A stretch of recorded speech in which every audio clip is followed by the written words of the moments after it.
I'm gonna look outside my window. I can get a peace of mind that is from consideration. Notice that SZA wasn't too enthused when she realized what the lyrics were that she was reading as part of Variety's Does SZA Know Her Own Lyrics? That's probably because her voice didn't end up being the one who sung most of those lyrics. Running out back when you're breaking it down for me. That was Rihanna who sang that song, and SZA was a featured artist on it. It was the opening track on Rihanna's 2016 album, Anti. Now in June 2016, this is before Control comes out, a year before Control comes out, SZA does an interview with Live Nation TV and says, originally it was a song I wrote for my album. It was originally called LuAnne Johnson, inspired by Michelle Pfeiffer's character in Dangerous Minds. In this interview, before Control comes out, SZA says it became Rihanna's song because Rihanna and her bonded. If there's anybody that I could imagine singing my words, it would be her. She has the same tone, the same attitude, she's so strong. And SZA gushed over still being featured on the track. I haven't actually processed it at all. I remember asking her if it was a setup. I was like, are you sure you want to be on a song with me? And she just laughed at me and said yes. I didn't think it was going to happen. It's a blessing.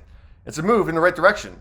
I just don't even know how it feels because I'm shocked. But in interviews after Control comes out, and I guess no longer feeling she needs to toe the company line, SZA says she wasn't happy at all that Rihanna took her song. I was so just frustrated, and I felt like I'll never have anything this cool again. I'll never make anything this cool again. And that was so crazy and so wrong. Now SZA was the one who played the song to Rihanna in the first place. She told ID in 2017, Rihanna called me into this writing camp. I'd made no material for her for the last 3 hours. Then Pharrell walks in and is like, so what have you been doing? And I'm like, beep.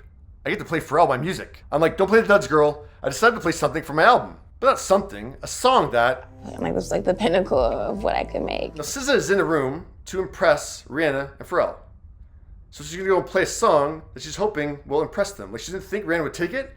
But no, I think it was that SZA didn't think Rihanna would have the option of taking it. Because it was the centerpiece to my album at the time. Because Roc Nation had already spent money on it being SZA's song.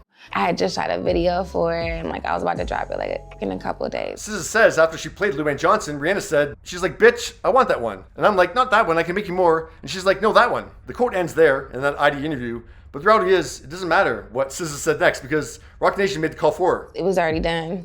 Whatever, conversation, label-wise, whatever was already done. So it was just a matter of accepting. Now, I was a bit surprised that Roc Nation would eat the money, take the loss on the music video that they've already shot for SZA. That was going to be the launching pad for SZA. But I see how they made the best of the situation. SZA was still kept on the song as a featured artist. The song was never released as a single, but Rihanna performed it with SZA as part of a medley with the first single work at the 2016 Brit Awards 4 weeks after the album came out. So it did still introduce SZA to the mainstream. It was a great launching pad for her and setup for her debut album. So yeah, I get why Roc Nation did that. 7 years later, SZA finally gets it. I'm so glad that happened and that it didn't cost me anything. If anything, I just gained a bunch from it. I mean, duh. Part of it, sure, SZA, there's a shock factor there, right? SZA wasn't expecting to give over that song.